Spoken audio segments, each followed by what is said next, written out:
Hallelujah. Good morning. ಬೆಳಗಾಯಿತು ಪ್ರಿಯರೇ. ಈ ದಿನ ಪುನರುತ್ಥಾನದ ದಿನ. ನಮ್ಮ ಕರ್ತನಾದ ಯೇಸು ಮರಣ ಜಯಿಸಿ ತಿರುಗಿ ಎದ್ದು ಬಂದಿದ್ದಾರೆಂದು, ಆತನು ಸಜೀವವಾಗಿದ್ದಾನೆಂದು ನಮ್ಮ ನೆನಪಿಗೆ ಬರಬೇಕೆಂದು ಪ್ರತಿ ಭಾನುವಾರ ನಾವು ದೇವರ ಆಲಯಕ್ಕೆ ಹೋಗಿ ಆತನ ವಾಕ್ಯವನ್ನು ಧ್ಯಾನಿಸ್ತಾ ಆತನ ಪುನರುತ್ಥಾನದ ಶಕ್ತಿಯನ್ನು ಹೊಂದಿಕೊಳ್ಳಬೇಕು ಎಂಬ ಆಸೆಯೊಂದಿಗೆ ದೇವರ ಆಲಯಕ್ಕೆ ಹೋಗಬೇಕು. ಎದ್ದೇಳ್ರಿ, ಬೇಗನೆ ದೇವರ ಆಲಯಕ್ಕೆ ಹೋಗ್ಬೇಕು. ಈಗಾಗಲೇ ಹೊರಟಿದ್ದೀರಾ? ಓಕೆ, ಬಂದ ನಂತರ ಈ ಸಂದೇಶ ಕೇಳಿ. ಮತ್ತು ಈ ರೀತಿಯಾಗಿ ಪ್ರತಿದಿನ ದೇವರ ವಾಕ್ಯ ನಿಮಗೆ ಸಾರುತ್ತಾ ಇರುವುದರಿಂದ ಈ ಭಾನುವಾರದಂದೂ ಕೂಡ ನಿಮಗೆ, ಅಂದರೆ ನಿಮ್ಮಲ್ಲಿ ಕೆಲವರಿಗೆ ಚರ್ಚಸ್ ಇಲ್ಲದವರಾಗಿರೋದ್ರಿಂದ ಅವರಿಗೋಸ್ಕರ, ಮುಖ್ಯವಾಗಿ ಇತರ ದೇಶದಲ್ಲಿದ್ದವರು, ಕೆಲವರು ನೀವು ಎಷ್ಟೇ ಕಷ್ಟವಾದರೂ ಯಾವುದೇ ಸಮಯದಲ್ಲಾದರೂ ಯೇಸುವಿನ ವಾಕ್ಯ ಕೇಳ್ತಾ ಇದ್ದೀರಿ, ಎಲ್ಲೆಲ್ಲೋ ಇದ್ದ ನೀವು ಆಧ್ಯಾತ್ಮಿಕವಾಗಿ ಬಲಗೊಳ್ತಾ ಇದ್ದೀರೆಂದು ತಿಳಿಸುತ್ತಿರುವುದರಿಂದ ದೇವರಿಗೆ ಎಷ್ಟೋ ಸ್ತುತಿಸುತ್ತೇನೆ ಮತ್ತು ನಿಮಗೋಸ್ಕರ ಪ್ರಾರ್ಥನೆ ಮಾಡ್ತಾ ಇದ್ದೇವೆ. ಮತ್ತು ಈ ಸಂದರ್ಭದಲ್ಲಿ ಎಲ್ಲರೂ ದೇವರ ವಾಕ್ಯ ಧ್ಯಾನಿಸುವುದಕ್ಕಾಗಿ ಕೆಲವು ನಿಮಿಷ, ಜಸ್ಟ್ 15 to 17 ಮಿನಿಟ್ಸ್ ಅಲ್ಲವೋ? ಬನ್ನಿ ಚಿಕ್ಕ ಪ್ರಾರ್ಥನೆ ಮಾಡೋಣ. ಪರಿಶುದ್ಧ ದೇವರೇ, ನಿಮಗೆ ವಂದನೆಗಳು. ಮತ್ತೊಂದು ಸಾರಿ ಆಲಯದ ಪ್ರಾಮುಖ್ಯತೆಯನ್ನು, ಆಲಯದಲ್ಲಿ ನಡೆಯುವ ಕಾರ್ಯಕ್ರಮಗಳನ್ನು, ಆಲಯಕ್ಕೆ ಹೋಗುವುದರಿಂದ ಉಂಟಾಗುವ ಆಶೀರ್ವಾದಗಳ ಕುರಿತು ನಾವು ಅರಿತುಕೊಳ್ಳುವ ಹಾಗೆ ದೇವರೇ, ಈ ದಿನ ಮತ್ತೊಂದು ಸಾರಿ ನಿಮ್ಮ ವಾಕ್ಯದಿಂದ ನಮ್ಮೊಂದಿಗೆ ಮಾತಾಡಿರೆಂದು ಕ್ರಿಸ್ತನ ನಾಮದಲ್ಲಿ ಬೇಡುತ್ತೇನೆ ತಂದೆಯೇ, ಆಮೇನ್. ದೇವರಿಗೆ ಸ್ತೋತ್ರ. ದೇವರ ಮಾತುಗಳೇ ಜೀವದ ಬುಗ್ಗೆಯಾಗಿವೆ. ದೇವರ ಮಾತುಗಳೇ ಪರಿಶುದ್ಧ ಸತ್ಯವೇದದಲ್ಲಿರುವ ಪ್ರತಿ ಮಾತಾಗಿದೆ. ಆತನು ಊದಿದ್ದಾನೆ ಹೇಳಿದೆನಲ್ಲವೇ ಪ್ರಿಯರೇ? ಆತನು ಊದಿದಾಗ, ಹಾಗೆ ಆತನು ಊದಿರುವಂತಹ ಆತನ ಬ್ರೆತ್ ಒಳಗಡೆಯಿಂದ ಆತನಲ್ಲಿರುವಂತಹ ಆ ಶ್ವಾಸ, ಆತನಲ್ಲಿರುವ ಆ ಸ್ವಭಾವ, ಆತನ ಇಷ್ಟ, ಆತನ ಅಂದರೆ ಆತನ ಚಿತ್ತ ನಮಗೆ ಬಯಲಾಗುತ್ತದೆ.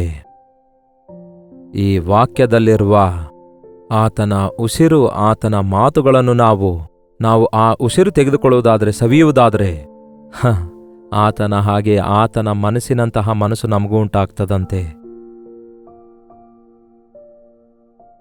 ಆದಿಕಾಂಡದಲ್ಲಿ ಮೊಟ್ಟ ಮೊದಲ ಸಾರಿ ಆದಾಮನಿಗೆ ಹೇಳಿರುವ ಮಾತು, ನೋಡು, ಸಮಸ್ತವನ್ನು ನಿನ್ನ ಕೈಗೆ ಒಪ್ಪಿಸ್ತೇನೆ ಅನ್ನುತ್ತಾರೆ ದೇವರು. ಈ ಭೂಮಿಯನ್ನು ವ್ಯವಸಾಯ ಮಾಡಿ ನೀನು ಅಭಿವೃದ್ಧಿಯಾಗು ಅನ್ನುತ್ತಾರೆ. ಇನ್ನು ಆ ಕಥೆಯೆಲ್ಲ ಕೇಳ್ತಾ ಹೋದರೆ ದೇವರ ಮಾತು ಕೇಳದೇ ಇರುವುದರಿಂದ ದೇವರೊಂದಿಗಿನ ಸಹವಾಸ ಕಟ್ಟಾಗ್ಬಿಡುತ್ತೆ. ಅದಕ್ಕೆ ಈಗ ನಮಗೆ ಸಭೆಗಳು ಬೇಕಾಗಿವೆ. ಅದಕ್ಕಾಗಿಯೇ ಮಧ್ಯವರ್ತಿಯಾಗಿ ಯೇಸು ಕ್ರಿಸ್ತನು ನಮಗೋಸ್ಕರ ಈ ಲೋಕಕ್ಕೆ ಬರಬೇಕಾಯಿತು. ದೇವರೊಂದಿಗಿನ ಸಂಬಂಧ ನಾವು ಕಳ್ಕೊಂಡಿರೋದ್ರಿಂದ ಅದನ್ನು ರೆಸ್ಟೋರ್ ಮಾಡಬೇಕಾದರೆ, ಸರಿಪಡಿಸಬೇಕಾದರೆ, ದೇವರಾಗಿ ಕರ್ತನಾದ ಯೇಸು ಶರೀರಧಾರಿಯಾಗಿ ನಮ್ಮ ಮಧ್ಯದಲ್ಲಿ ಎಳೆದು ಬಂದು ನಮ್ಮನ್ನು ಆತನೊಂದಿಗೆ, ಅಂದರೆ ತಂದೆಯೊಂದಿಗೆ ತಿರುಗಿ ಸಂಧಾನ ಮಾಡಿಸಿದರು.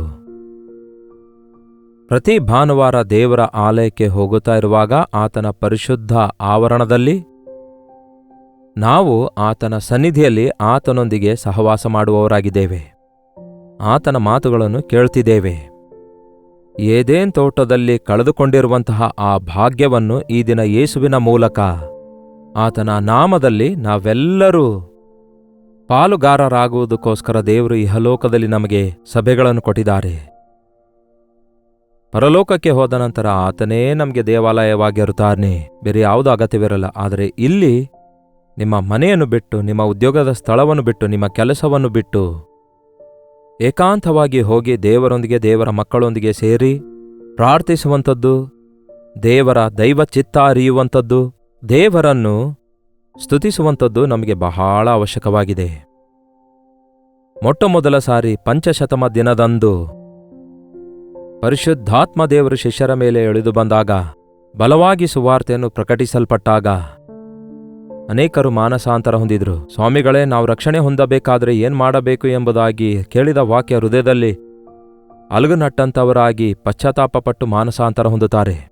ಪೇತ್ರನ ಮಾತಿನ ಪ್ರಕಾರ ಯಾರೆಲ್ಲ ತಮ್ಮ ತಪ್ಪನ್ನು ಒಪ್ಪಿಕೊಂಡು ಮಾನಸಾಂತರ ಹೊಂದಿದರು, ದೀಕ್ಷಾಸ್ನಾನ ಪಡೆದುಕೊಂಡರು, ಅವರು ಸಭೆಯೊಳಗಡೆ ಸೇರಿಸಲ್ಪಟ್ರು.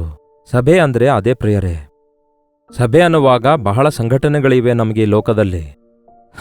ಕುರುಡರ ಸಂಘಟನೆ ಅಂತೆ, ಹೌದಲ್ಲವೇ? ಇನ್ನು ನಿಮಗೆ ಆ ವಿಷಯದಲ್ಲಿ ಹೇಳುವ ಅವಶ್ಯಕತೆಯೇ ಇಲ್ಲ. ಭಿಕ್ಷೆಗಾರರ ಸಂಘಟನೆ ಕೂಡ ಇತ್ತೀಚೆಗೆ ಪ್ರಾರಂಭವಾಗಿದೆ ಅಂತೆ. ಸಂಘಟನೆಗಳು ಎಲ್ಲರೂ ಒಟ್ಟಿಗೆ ಕೂಡಿ ಏನೋ ಸಾಧಿಸಲು ಪ್ರಯತ್ನಿಸ್ತಾರೆ. ಆದರೆ ಸಭೆ ಅಂದರೆ ಕ್ರಿಸ್ತನ ರಕ್ತದಿಂದ ಕೊಂಡುಕೊಳ್ಳಲ್ಪಟ್ಟದಾಗಿದೆ. ಯೇಸು ಕ್ರಿಸ್ತನ ರಕ್ತದ ಮುಖಾಂತರ ವಿಮೋಚಿಸಲ್ಪಟ್ಟಂಥವರ ಸದಸ್ಯತ್ವದಿಂದ ಕೂಡಿದಾಗಿದೆ ಈ ಸಭೆ. ಯಾವಾಗ ನಮ್ಮ ಪಾಪಗಳು ಕ್ಷಮಿಸಲ್ಪಡುತ್ತವೆಯೋ ಆವಾಗ ನಮ್ಮ ಹೆಸರು ಜೀವಬಾಧ್ಯರ ಪಟ್ಟಿಯಲ್ಲಿ ಬರೆಯಲ್ಪಡುತ್ತವೆ. ಆಗ ನಾವು ಆತನ ರಾಜ್ಯದ ವಾರಸುದಾರರಾಗ್ತೇವೆ. ಆದರೆ ಈ ಲೋಕದಲ್ಲಿ ನಾವು ಕೆಲವು ಕಾಲ ಯಾತ್ರಿಕರಾಗಿ ಮುಂದೆ ಸಾಗಲಿಕ್ಕಿದ್ದೇವೆ. ಸ್ವಲ್ಪ ಕಾಲದ ನಂತರ ಕರ್ತನು ಬರಲಿಕ್ಕಿದ್ದಾರೆ. ಆಗ ನಾವು ಆತನೊಂದಿಗೆ ಎತ್ತಲ್ಪಡ್ತೇವೆ. ಅಲ್ಲಿಯ ತನಕ ನಮ್ಮ ಭಕ್ತಿವೃದ್ಧಿಯನ್ನು ಕಾಪಾಡಿಕೊಳ್ಳುವುದಕ್ಕಾಗಿ, ಹೃದಯ ಶುದ್ಧಿ ಕಾಪಾಡಿಕೊಳ್ಳುವುದಕ್ಕಾಗಿ, ಇನ್ನೂ ನಮ್ಮ ಸುತ್ತಲೂ ಯೇಸುವನ್ನು ಅರಿಯದೇ ಇರುವಂತಹ ಅನೇಕರನ್ನು ಆತನಿಗಾಗಿ ಸಂಪಾದಿಸುವುದಕ್ಕೋಸ್ಕರ ನಾವು ಅಂದರೆ ಯೇಸುವನ್ನು ಅರಿತಂಥವರು, ರಕ್ಷಣೆ ಹೊಂದಿದಂಥವರು ಪ್ರಯಾಸ ಪಡಬೇಕು. ಸಭೆಯೊಳಗೆ ಹೋಗ್ತಿದ್ದೇವೆ, ಬರ್ತಿದ್ದೇವೆ, ಏನಾಗುತ್ತೆ ಕೊನೆಗೆ? ಹಳೆ ಒಡಂಬಡಿಕೆಯಲ್ಲಿ ದೇವರ ಆಲಯಕ್ಕೆ ಹೋಗುವುದಾದರೆ ಅವರು ಹರಕೆಗಳನ್ನು ಸಲ್ಲಿಸ್ತಾ ಇದ್ರು. ತಮ್ಮ ಕಾಣಿಕೆಗಳನ್ನು ಅರ್ಪಿಸಲು ಮಾತ್ರ ಹೋಗ್ತಿದ್ರು. ಕೇವಲ ಅಂಗಳಕ್ಕಷ್ಟೇ ಹೋಗ್ತಾ ಇದ್ರು. ಪರಿಶುದ್ಧ ಸ್ಥಳಕ್ಕಾಗಲಿ, ಮಹಾಪರಿಶುದ್ಧ ಸ್ಥಳಕ್ಕಾಗಲಿ ಹೋಗುವಂತಹ ಸಾಧ್ಯತೆ ಅವರಿಗಿರಲಿಲ್ಲ. ಯಾಜಕರು ಮಧ್ಯವರ್ತಿಗಳಾಗಿರ್ತಾ ಇದ್ರು. ಆದರೆ ಈಗ ನಮಗೆ ದೇವರಿಗೂ ಮನುಷ್ಯರಿಗೂ ಮಧ್ಯವರ್ತಿ ಒಬ್ಬನೇ, ಆತನೇ ಕರ್ತನಾಗಿರುವ ಯೇಸು ಕ್ರಿಸ್ತನು. ಆತನ ಮೂಲಕ ನಾವು ಈ ದಿನ ದೇವರ ಕೃಪಾಸನದ ಬಳಿಗೆ ಧೈರ್ಯದಿಂದ ಹೋಗಬಲ್ಲೆವು. ದೇವರ ಆಲಯಕ್ಕೆ ಹೋಗಿ ಮೊರೆ ಇಡಬಹುದು. ನಿಮ್ಮ ಕಷ್ಟ, ನಿಮ್ಮ ಕಣ್ಣೀರು, ನಿಮ್ಮ ಶ್ರಮೆ, ಈ ಪ್ರಕೃತಿ ವಿಕೋಪದಿಂದ ಉಂಟಾದ ನಷ್ಟಗಳು, ನಿಮ್ಮ ಮನೆಯಲ್ಲಿರುವ ವ್ಯಾಧಿಗಳು, ನಿಮ್ಮ ಕುಟುಂಬವನ್ನು ಕಳವಳಗೊಳಿಸುವ ಸೈತಾನನ ಶಕ್ತಿಗಳು, ಇವೆಲ್ಲವುಗಳ ಮೇಲೆ ಬಿಡುಗಡೆ ಬೇಕಾಗುವುದಾದರೆ ದೇವರ ಆಲಯದೊಳಗೆ ಹೋಗಿ ಜೊತೆ ವಿಶ್ವಾಸಿಗಳೊಂದಿಗೆ ಸೇರಿ ಪವಿತ್ರ ಹೃದಯವುಳ್ಳವರಾಗಿ ಕರ್ತನೊಂದಿಗೆ ಪ್ರಾರ್ಥಿಸುವವರೊಂದಿಗೆ ನೀವು ಪ್ರಾರ್ಥಿಸುವುದಾದರೆ ನಿಮ್ಮ ಜೀವಿತದಲ್ಲಿ ಅದ್ಭುತ ಕಾರ್ಯ ನಡೆಯುತ್ತೆ. ನಿಮ್ಮ ನಂಬಿಕೆಯಲ್ಲಿ ನೀವು ಅಭಿವೃದ್ಧಿಯಾಗುತ್ತೀರಿ, ನೀವು ಸಮಾಧಾನ ಹೊಂದುತ್ತೀರಿ, ಪ್ರೀತಿಯನ್ನು ಹೊಂದಿಕೊಳ್ತೀರಿ, ನಿಮ್ಮ ಜೀವಿತದಲ್ಲಿ ಪರಿಪಕ್ವತೆಯನ್ನು ಹೊಂದಿಕೊಳ್ತೀರಿ. ಲೈವ್ ಕಾರ್ಯಕ್ರಮ ವೀಕ್ಷಿಸಿ ಅಲ್ಲಿಗೆ ಸುಮ್ಮನೆ ಇರಬೇಡಿರಿ. ಸ್ವತಃವಾಗಿ ಸಭೆಗೆ ಹೋಗ್ರಿ. ಜೊತೆ ವಿಶ್ವಾಸಿಗಳೊಂದಿಗೆ ಸೇರಿ ಕರ್ತನನ್ನು ಆರಾಧಿಸುವುದನ್ನು ಅಭ್ಯಾಸ ಮಾಡಿಕೊಳ್ಳಿರಿ. ನೀವು ಹೋಗಂದಿದ್ದಕ್ಕೆ ಬ್ರದರ್ ಹೋಗ್ತಿದ್ದೇವೆ, ಆದರೆ ನಮ್ಮ ಸಭೆಯಲ್ಲಿ ಅದು ಇಲ್ಲ, ಇದು ಇಲ್ಲ, ಅಲ್ಲಿ ವಾಕ್ಯ ಸರಿಯಿಲ್ಲ ಎಂದು ಬಹಳಷ್ಟು ಜನ ನನಗೆ ಝೂಮ್ ಮೀಟಿಂಗ್ನಲ್ಲಿ ಹೇಳ್ತಿರ್ತಾರೆ. ಮುಖ್ಯವಾಗಿ ಇತರ ದೇಶದಲ್ಲಿದ್ದವರಂತೂ ನಮಗೆ ಸಭೆಯೇ ಇಲ್ಲ, ಹೋದರೂ ಕೂಡ ಕೆಲವು ಸಭೆಯಲ್ಲಿ ನಮಗೇನೂ ಅರ್ಥ ಆಗ್ತಿಲ್ಲ, ಆ ಸಭೆ ಆಚಾರ ಪ್ರಕಾರ ನಡೆಯುತ್ತೆ ಎಂದು ಹೇಳ್ತಾರೆ. ಅದು ಎಂಥ ಸಭೆ ಎಂದು ನಮಗೆ ಅರ್ಥ ಆಗಲ್ಲ, ನಮ್ಮ ಭಾಷೆ ಕೂಡ ಅಲ್ಲ ಅಂತ ಕೆಲವರು ಹೇಳ್ತಾರೆ. ಅರ್ಥವಿಲ್ಲದ ಭಕ್ತಿ ವ್ಯರ್ಥವೇ ಪ್ರಿಯರೇ. ಕರ್ತನ ಸಭೆಗೆ ಹೋದಾಗ ಆ ಸಭೆಗಳಲ್ಲಿ ಯಾವುದು ಸರಿಯಾದ ಸಭೆಯಾಗಿದೆ ಅದನ್ನು ಹೇಗೆ ತಿಳಿದುಕೊಳ್ಳಬೇಕೆಂದು ನಿಮ್ಮಲ್ಲಿ ಯಾರಾದರೂ ನನಗೆ ಕೇಳೋದಾದರೆ, ನಮ್ಮ ಸಭೆಯೇ ಒಳ್ಳೆ ಸಭೆಯಾಗಿದೆ, ನಮ್ಮ ಬಳಿಗೆ ಬನ್ನಿರಿ, ನಮ್ಮಲ್ಲಿ ಶುದ್ಧವಾದ ವಾಕ್ಯ ಸಾರುತ್ತೆ ಎಂಬ ಎಲ್ಲರೂ ಬೋರ್ಡ್ ಹಾಕೊಳ್ತಾರೆ. ಆದರೆ ನೀವು ವಾಕ್ಯವನ್ನು ದಿನಾಲು ಒಂದು ವೇಳೆ ನೀವು ಓದುವುದಾದರೆ, ದಿನಾಲು ವಾಕ್ಯವನ್ನು ಧ್ಯಾನಿಸಿರಿ. ವಾಕ್ಯ ನಿಮಗೆ ಅರ್ಥ ಆಗುವುದಾದರೆ ಆ ದೈವ ಸೇವಕನು ಪ್ರಸಂಗಿಸುವಂಥದ್ದು ಅದು ದೇವರ ವಾಕ್ಯವಾಗಿದೆಯಾ ಅಥವಾ ಕಲಬೆರಿಕೆಯ ಬೋಧನೆಯಾಗಿದೆಯಾ? ಕೇವಲ ಆರ್ಭಾಟವೋ ಅಥವಾ ಆತ್ಮನ ಅಭಿಷೇಕ ಇದೆಯಾ, ಪವರ್ ಇದೆಯಾ, ಶಕ್ತಿ ಇದೆಯಾ ಎಂದು ಗ್ರಹಿಸಿಕೊಳ್ತೀರಿ. ಬೆರೋಯ ಸಭೆಯವರು ಹಾಗೆ ಮಾಡ್ತಿದ್ರು. ಪೌಲ ಸೀಲರು ಅವರಿಗೆ ದೇವರ ವಾಕ್ಯದಿಂದ ಪ್ರಸಂಗಿಸಿದ ನಂತರ ಅವರು ಹೇಳಿರುವ ವಿಷಯಗಳು ಶಾಸ್ತ್ರದಲ್ಲಿ ಇವೆಯೋ ಇಲ್ಲವೋ ಎಂದು ಅವರು ಪರಿಶೀಲನೆ ಮಾಡುವವರಾಗಿದ್ರಂತೆ. ದೇವರ ವಾಕ್ಯ ಬಹಳ ಚೆನ್ನಾಗಿ ಓದಿರಿ. ಅಂತ್ಯಕಾಲದಲ್ಲಿ ಬಹಳಷ್ಟು ಸುಳ್ಳು ಬೋಧನೆಗಳಿವೆ, ಬಹಳ ತಪ್ಪು ಸಿದ್ಧಾಂತಗಳಿವೆ. ಯಾವುದೋ ಒಂದು ಸಭೆಗೆ ಹೋಗೋದ್ರಿಂದ ಏನು ಪ್ರಯೋಜನವಿಲ್ಲ. ನಿಮ್ಮ ಚರ್ಚ್ನಲ್ಲಿ ಏನಾಗ್ತಿದೆ ಎಂಬುದು, ನೀವು ಯಾವ ರೀತಿ ಆಧ್ಯಾತ್ಮಿಕವಾಗಿ ಬಲಗೊಳ್ತಿದ್ದೀರಿ ಎಂಬುದು ನೀವು ನಿಂತು ಆಲೋಚಿಸಬೇಕು, ಪರಿಶೀಲಿಸಿಕೊಳ್ಬೇಕು. ಬೇಕಾದರೆ ನೋಡಿ, ನೀವು ಆದಿಸಭೆಯಲ್ಲಿ ಮೊಟ್ಟ ಮೊದಲು ಏನಾಯ್ತೆಂದು ನಾವು ಅಪೊಸ್ತಲರ ಕೃತ್ಯ 2:42 ನೋಡ್ತೇವೆ. ಅಪೊಸ್ತಲರ ಕೃತ್ಯ 2ನೇ ಅಧ್ಯಾಯ 42ನೇ ವಚನ. ಇವರು ಅಪೊಸ್ತಲರ ಬೋಧನೆಯನ್ನು ಕೇಳುವುದರಲ್ಲಿಯೂ, ಸಹೋದರರ ಅನ್ಯೋನ್ಯತೆಯಲ್ಲಿಯೂ, ರೊಟ್ಟಿ ಮುರಿಯುವುದರಲ್ಲಿಯೂ, ಪ್ರಾರ್ಥನೆಗಳಲ್ಲಿಯೂ ನಿರತರಾಗಿದ್ರು ಅಂತ ಇದೆ. ಸಭೆಗೆ 4 ಸ್ತಂಭಗಳಿವೆ ನೋಡಿ ಪ್ರಿಯರೇ. 1 ಅಪೊಸ್ತಲರ ಬೋಧನೆ, 2ನೇದು ಸಹವಾಸ, 3ನೇದು ರೊಟ್ಟಿ ಮುರಿಯುವುದು, 4ನೇದು ಪ್ರಾರ್ಥನೆ ಮಾಡುವುದು. ಕೇಳ್ತಿದ್ದೀರಾ? ಸಭೆಯೊಳಗೆ ಹೋದಾಗ ನಾವು ಪ್ರಾರ್ಥನೆ ಮಾಡಬೇಕು. ನನ್ನವರೆಂದು ಹೆಸರುಗೊಂಡ ನನ್ನ ಪ್ರಜೆಗಳು ನನ್ನ ಮುಖದರ್ಶನ ಬಯಸಿ ತಮ್ಮ ಕೆಟ್ಟ ನಡತೆ ಬಿಡುವುದಾದರೆ ನಾನು ಪರಲೋಕದಿಂದ ಅವರ ಪ್ರಾರ್ಥನೆ ಲಾಲಿಸಿ ಅವರ ದೇಶದಲ್ಲಿ ಸ್ವಸ್ಥತೆಯುಂಟು ಮಾಡುವೆನೆಂದು ಹೇಳಿದ್ದಾರೆ. ನಾವು ಅನೇಕರಿಗೆ ವಿಜ್ಞಾಪನೆ ಮಾಡುವುದಕ್ಕೋಸ್ಕರ ಸಭೆಗೆ ಹೋಗಬೇಕು. ಸಭೆಯೊಳಗೆ ಸಹವಾಸ ಇರಬೇಕು. ಸಹವಾಸ ಅಂದ್ರೆ ಏನು? ಹೇಳ್ರಿ, ಸಹವಾಸ ಅಂದ್ರೆ ಒಬ್ಬರಿಗೋಸ್ಕರ ಒಬ್ಬರು ಮನಪೂರ್ವಕವಾಗಿ ಪ್ರಾರ್ಥಿಸೋದು, ಒಬ್ಬರ ಕ್ಷೇಮಾಭಿವೃದ್ಧಿಗೋಸ್ಕರ ಮತ್ತೊಬ್ಬರು ಪ್ರಯಾಸ ಪಡೋದು, ಒಬ್ಬರಿಗೊಬ್ಬರು ಎನ್ಕರೇಜ್ ಮಾಡಿಕೊಳ್ಳುವಂಥದ್ದು, ಪ್ರೋತ್ಸಾಹ ಮಾಡಿಕೊಳ್ಳುವಂಥದ್ದು, ಒಬ್ಬರನ್ನೊಬ್ಬರು ತಿದ್ದುಕೊಳ್ಳುವಂಥದ್ದು.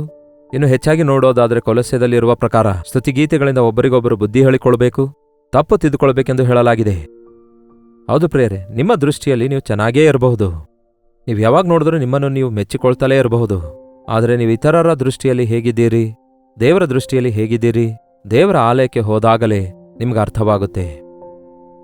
ಅವರು ಬೋಧನೆಯನ್ನು ಕೇಳ್ತಾ ಇದ್ರು. ಅಪೊಸ್ತಲರ ಬೋಧನೆ ಬರೀ ಬೋಧನೆ ಅಲ್ಲ, ಕಿವಿಗೆ ತುರಿತ ಉಂಟು ಮಾಡುವ ಬೋಧನೆ ಈ ದಿನ ಹೆಚ್ಚಾಗ್ತಿವೆ.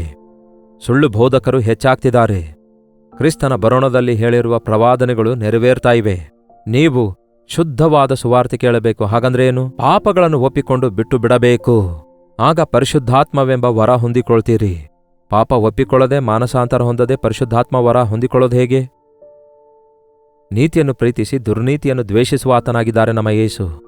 ನಮ್ಮಲ್ಲಿ ಅನೀತಿ ಇರುವಾಗ, ಒಪ್ಪಿಕೊಳ್ಳಲಾರ್ದ ಪಾಪ ಇರುವಾಗ ಪರಿಶುದ್ಧಾತ್ಮ ದೇವರು ನಮ್ಮ ಪಕ್ಷದಲ್ಲಿ ಕೆಲಸ ಮಾಡಲ್ಲ. ನಮ್ಮೊಂದಿಗೆ ಕಾರ್ಯ ಮಾಡ್ತಾರೆ ನಮ್ಮ ಪಾಪ ಒಪ್ಪಿಸುವುದಕ್ಕಾಗಿ, ನಮ್ಮೊಳಗೆ ಕಾರ್ಯ ಮಾಡ್ತಾರೆ ನಮ್ಮ ತಪ್ಪುಗಳಿಗಾಗಿ ನಾವು ಪಶ್ಚಾತ್ತಾಪ ಪಡುವುದಕ್ಕೋಸ್ಕರ. ನಾವು ಅದನ್ನು ಒಂದು ವೇಳೆ ಅಂಗೀಕರಿಸದೇ ಇದ್ದರೆ ಆತನು ನಮ್ಮನ್ನು ಬಿಟ್ಟು ಹೋದರೆ ಭ್ರಷ್ಟರಾಗ್ತೇವೆ. ಅಪೊಸ್ತಲರ ಬೋಧನೆ ವಾಕ್ಯಾನುಸಾರವಾದ ಬೋಧನೆಯಾಗಿದೆ, ಯೇಸುವಿನ ಕುರಿತಾದ ಬೋಧನೆಯಾಗಿದೆ. ವರ್ತಮಾನದಲ್ಲಿ ಯೇಸು ಕ್ರಿಸ್ತನ ಶಿಲುಬೆಯ ಯಜ್ಞದ ಕುರಿತಾಗಿ ಯಾವುದೇ ಸಂದೇಶ ತೆಗೆದುಕೊಂಡ್ರು, ಯಾವುದೇ ವಚನ ಭಾಗ ತೆಗೆದುಕೊಂಡ್ರು, ಯೇಸು ಕ್ರಿಸ್ತನ ಶಿಲುಬೆಯ ಬಳಿಗೆ ಮನುಷ್ಯರನ್ನು ತಗೊಂಡೋಗಿ ಬಿಡಬೇಕೇ ಹೊರತು ನನ್ನ ಬಳಿಗೆ ಬನ್ನಿರಿ, ನಮ್ಮ ಸಭೆಗೆ ಬನ್ನಿರಿ ಅಂತ ಹೇಳಿ ಮುಗಿಸುವುದಾದರೆ ಅದು ತಪ್ಪು ಬೋಧನೆಯಾಗಿರುತ್ತೆ. ಯೇಸುವನ್ನು ನಂಬಿದರೆ ಅದು ಸಿಗುತ್ತೆ ಇದು ಸಿಗುತ್ತೆ ಎಂದು ಆಮಿಷ ಒಡ್ಡುವುದಾದರೆ, ಪ್ರಾಕ್ಟಿಕಲ್ ಆಗಿ ಅದು ಕಾಣಿಸಿಕೊಳ್ಳದಿದ್ದರೆ ಅಲ್ಲಿ ಆರ್ಭಾಟಗಳಿರ್ತವೆ ಹೊರತು ಆತ್ಮನ ಕಾರ್ಯ ಜರುಗಲಿಲ್ಲವೆಂಬುದು ಅದರ ಅರ್ಥ. ಬೋಧನೆ ಕನಿಷ್ಠ ನನಗೆ ಗೊತ್ತು, ಭಾನುವಾರ 1 ಗಂಟೆಯಷ್ಟಾದರೂ ವಾಕ್ಯ ಕೇಳಬೇಕೆಂದು. ಕೇಳ್ತಿದ್ದೀರಾ? ನಮ್ಮ ಪೂರ್ತಿ ಸರ್ವಿಸೇ 1 ಗಂಟೆ ಇರುತ್ತೆ ಅನ್ನುತ್ತೀರಾ?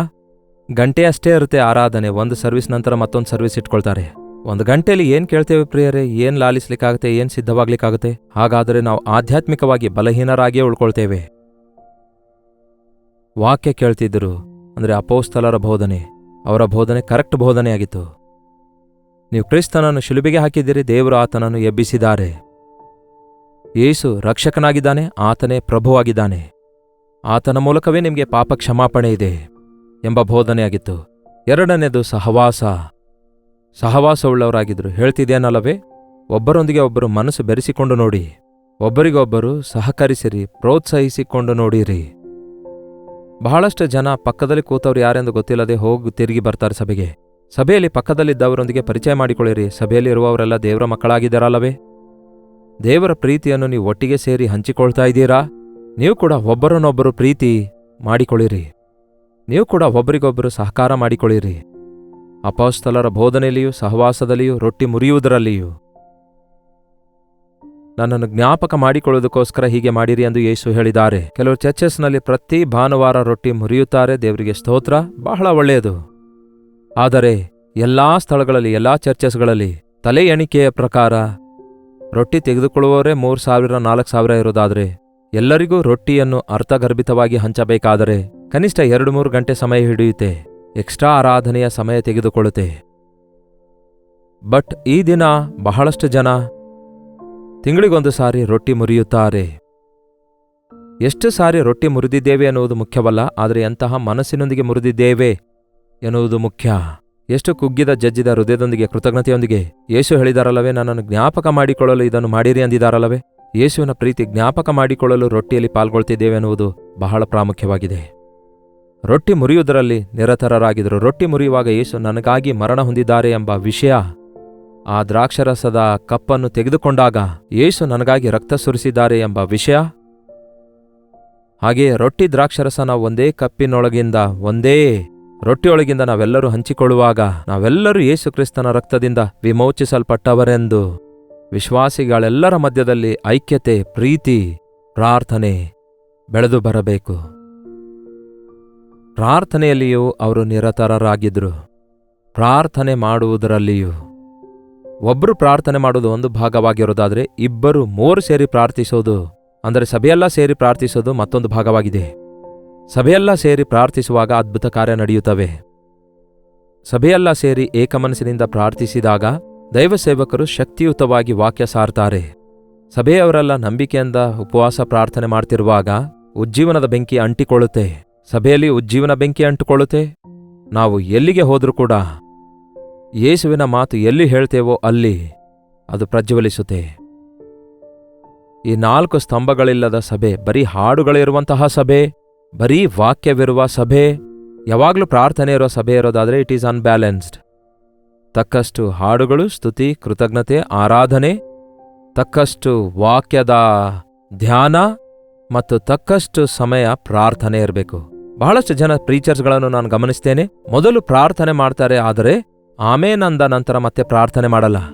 ಒಮ್ಮೆ ನಾನು ಬೈಬಲ್ ಕಾಲೇಜಿನಲ್ಲಿರುವಾಗ ಹಾಗೆ ಮಾಡ್ತಾ ಇದ್ದೆ. ಆದರೆ ಯೇಸು ನನ್ನನ್ನು ತಟ್ಟಿ ಎಬ್ಬಿಸಿ, ಒಂದು ಗಿಡ ನಾಟುವಾಗ ಮೊದಲು ನೀರು ಹಾಕ್ತಾರೆ, ಗಿಡ ಬೆಳೆಯುವುದಕ್ಕಾಗಿ ನಂತರವೂ ನೀರು ಹಾಕ್ತಾರೆ.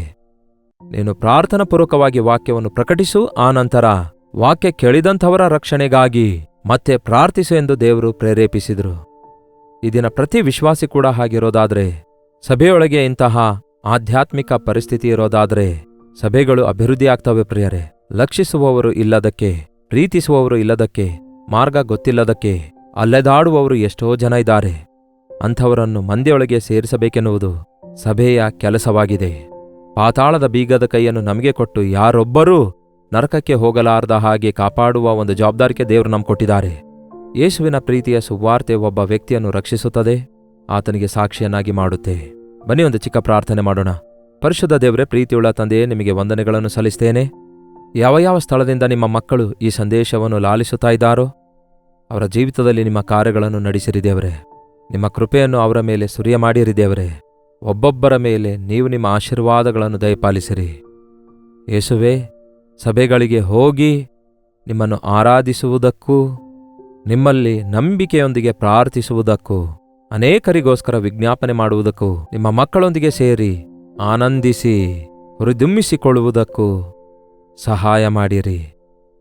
ಈ ದಿನವಿಡೀ ನಿಮ್ಮ ನಾಮ ಮಹಿಮೆಪಡಿಸಲು ಕೃಪೆ ತೋರಿಸಿರೆಂದು ಕ್ರಿಸ್ತನ ನಾಮದಲ್ಲಿ ಬೇಡುತ್ತೇನೆ ತಂದೆಯೇ, ಆಮೇನ್. ತಂದೆಯಾದ ದೇವರ ಪ್ರೀತಿಯೂ ಮಗನಾಗಿರುವ ಕ್ರಿಸ್ತನ ಕೃಪೆಯೂ ಆದರಣೆಕರ್ತನಾದ ಪರಿಶುದ್ಧಾತ್ಮನ ಸಹವಾಸವು ಕೂಡಿ ಬಂದಿರುವ ನಮ್ಮೆಲ್ಲರ ಸಂಗಡ ಇಂದಿಗೂ ಸದಾಕಾಲಕ್ಕೂ ನೆಲೆಯಾಗಿರಲಿ. ಆಮೇನ್.